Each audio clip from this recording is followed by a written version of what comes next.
The book of Micah chapter 7 and verse 8. నా శత్రువా నా మీద నా మీద నువ్వేం చేయొద్దు, అతిశయపడొద్దు. నేను క్రింద పడినా తిరిగి ఏం చేస్తాను, లేస్తాను. ఎందుకు లేస్తాను అంటే నన్ను లేవనెత్తే దేవుడు నాకున్నాడు కాబట్టి. హల్లెలూయా. నేను తిరిగి లేస్తానంటే అది నా పాజిటివ్ కాన్ఫిడెన్స్ కాదు, లేకపోతే నా మీద నాకున్న నమ్మకం కాదు. అది నేను లేవడానికి కారణం అంటూ ఉంటే అది ఎవరు నన్ను లేవనెత్తారో, నా దేవుడు నన్ను లేవనెత్తాడు. నా శత్రువు నా మీద నువ్వేం చేయొద్దు, అతిశయపడొద్దు. కొన్నిసార్లు నువ్వు ఓడిపోతే శత్రువు అతిశయపడతాడేమో, నువ్వు దుఃఖపడుతుంటే శత్రువు అతిశయపడతాడేమో, నువ్వు కృంగిపోతూ ఉంటే శత్రువు అతిశయపడతాడేమో. నాకు ఈ జీవితం వద్దు అని నిన్ను నువ్వు కర్స్ చేసుకుంటే బహుశా శత్రువు అతిశయపడుతున్నాడేమో, చంకలు కొట్టు నవ్వుతున్నాడేమో. నువ్వు పడిపోతే అపవాది నవ్వుతున్నాడేమో, అపవాది సంబంధికులు నవ్వుతున్నారేమో, దురాత్మ శక్తుల ప్రాబల్యం పండగ చేసుకుంటుందేమో నువ్వు పడిపోతే. కానీ దేవుని వాక్యం సెలవిస్తున్నాం, మన దేవుడు పడిపోయిన వారిని ఏం చేస్తారట, ఆయన లేవనెత్తగలిగిన దేవుడు. నువ్వు చేయాల్సిన పని ఏంటో తెలుసా, నీ చెయ్యి అందిస్తే చాలా ఆయన. ప్రభువా నన్ను లేవనెత్తను ప్రార్థన చేస్తే, ఆయన వైపు తిరగలిగితే నేను లేవనెత్తడానికి దేవుడు ఎప్పుడు సంసిద్ధుడే. ఎప్పుడో మాట చెబుతుంటాను, లోకమును పడిపోతే చూడాలనుకుంటుంది, కానీ నువ్వు లేవనెత్తబడితే సంతోషించేవాడిని దేవుడు. నమ్మిన వారు చప్పట్లు కొట్టి దేవుని మహిమపరచండి. నువ్వు లేవనెత్తబడితే దేవుడు సంతోషిస్తాడు, నువ్వు పడిపోతే అపవాది సంబరాలు చేసుకుంటాడు. అందుని బట్టి ఎప్పుడు అపవాదికి ఆనందాన్ని ఇవ్వకండి, ఎప్పుడు సాతానుకు సంతోషాన్ని ఇవ్వకండి. నువ్వు పడిపోవడం అంటే అర్థం ఏంటి, ఇంకా నా జీవితం అయిపోయిందండి, ముగించబడింది, నేను ఈ కష్టంతోనే అయిపోయిందండి, నేను లేవలేనండి, నాకు దేవుడు వద్దండి, ఇంకా ఈ ప్రార్థన వద్దండి, మందిరం వద్దండి, ఈ బైబిల్ వద్దండి అని ఎప్పుడైతే నువ్వు గివప్ చేసేస్తున్నావో అపవాదికి ఛాన్స్ ఇచ్చినట్టే, అపవాది సంతోషించినట్టే నీ జీవితంలో. ఎందుకంటే వాడు టార్గెట్ రీచ్ అయిపోయాడు. లేఖను సెలవిస్తూ ఉందా, నేను పడిపోయినా నన్ను లేవనెత్తగలిగే దేవుడు నాకున్నాడు. అలా అని చెప్పి పడిపోమని ఉద్దేశం కాదు అక్కడ. ఒకవేళ ఏదైనా సందర్భంలో నీ దుర్మార్గతను బట్టి, దుష్టత్వాన్ని బట్టి, అనాలోచిత నిర్ణయాలను బట్టి పడిపోతే పడిపోయిన స్థితిలోనే ఉండిపోవద్దు. దేవునికి చెయ్యిస్తే ఆయన ఏం చేస్తాడు, మనల్ని లేవనెత్తాడు. ఒక పంది బురదలో పరిలిపోతే దానికి చాలా సంతోషం, ఇంకా దొరులుతూనే ఉంటుంది, బయటికి రావాలనిపించదు. అది ఒక గొర్రె బురదలో పడిపోతే ఏం చేస్తుంది చెప్పండి, పైకి రావడానికి అరుస్తుంది. ఎంత త్వరగా అది పైకి వచ్చేయాలో అంత త్వరగా రావాలని ఆశపడుతుంది. మన జీవితాలు కూడా లేవనెత్తబడాలని కోరుకోవాలి. పడిపోయిన స్థితిలో మనం ఉండడం దేవునికి ఇష్టం కాదు. నా శత్రువా ఇంతకాలం నా మీద అతిశయపడ్డావేమో, కానీ I don't want to give you chance ఎనీమో. నా దేవుడు నన్ను లేవనెత్తడానికి ఇష్టపడుతున్నాడు. ఆయన నన్ను లేవనెత్తి బండ మీద అడుగులు ఏం చేస్తాడు, ఆయన స్థిరపరుస్తాడు. ఈరోజు ఒక ప్రశ్న అడుగుతున్నాను, నువ్వు లేవనెత్తబడాలని కోరుతున్నావా?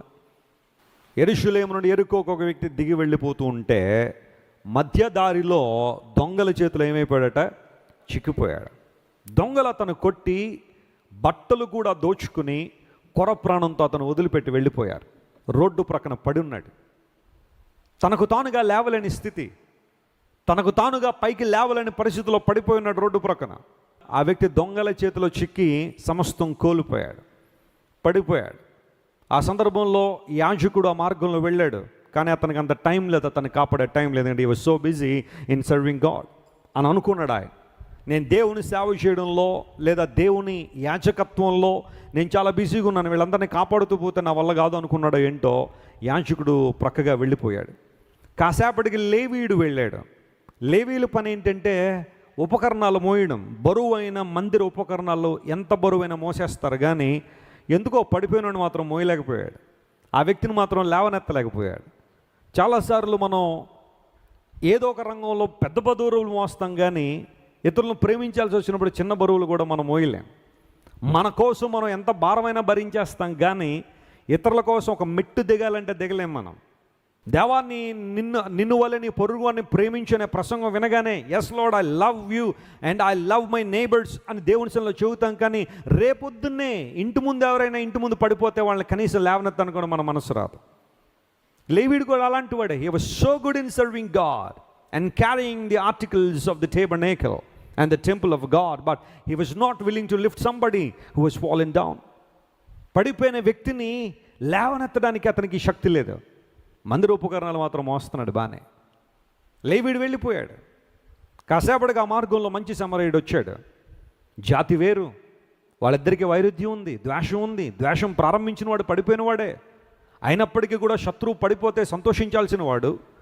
ఒకవేళ ఈ రోజుల్లో అయితే ఈ ఫోన్ ఎరాలో గనక అతను కూడా ఉండుంటే పడిపోయిన వాడిని చూసి ఫోటోలు తీసి ఫేస్బుక్ రే మన శత్రువు పడిపోయాడు రోయ్, పండగ చేసుకుంటు రోయ్ అని చెప్పి అందరికీ ఫోటోలు పంపించి అన్నిటిలో వైరల్ చేసి అప్పుడు వెళ్తాడేమో.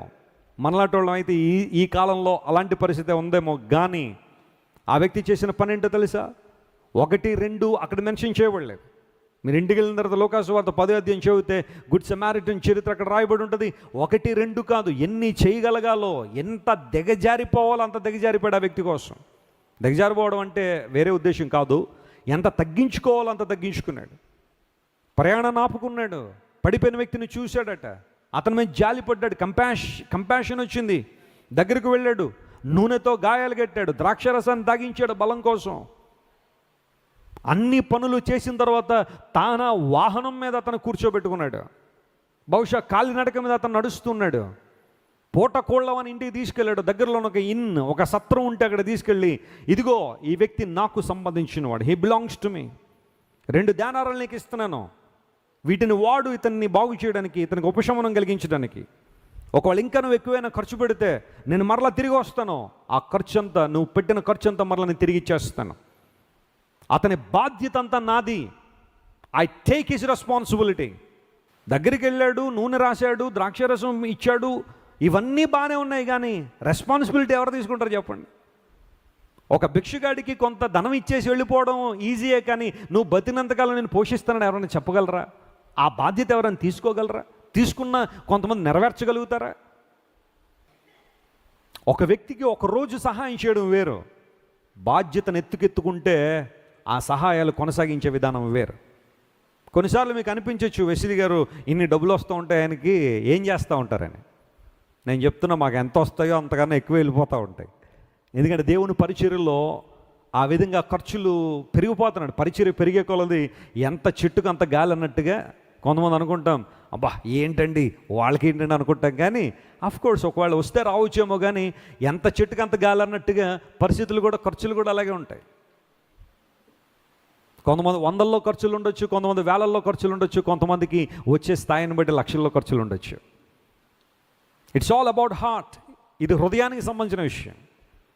ఒక వ్యక్తి కొరకు జీవితాంతం బాధ్యత తీసుకోవడం అంటే చిన్న విషయం కాదు.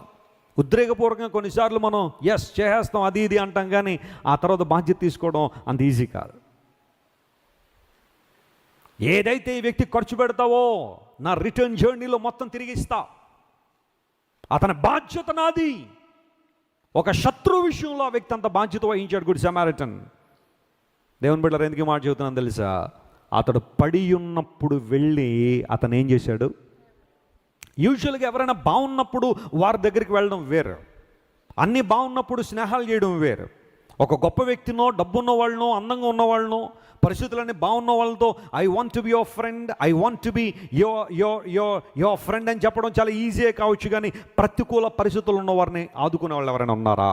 అలాంటి వారు లేవనెత్తే వాళ్ళు ఎవరైనా ఉన్నారా? అలాంటి స్థితిగతులు ఉన్న వారిని మార్పు తీసుకొచ్చే వాళ్ళు ఎవరైనా ఉన్నారంటే దేవుని ప్రేమతో నింపబడిన వారు మాత్రమే. హల్లెలూయా.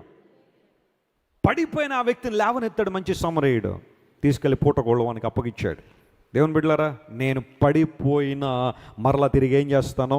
లేవనెత్తాను. ఎందుకంటే నన్ను లేవనెత్తే దేవుడు నాకు ఉన్నాడు అని.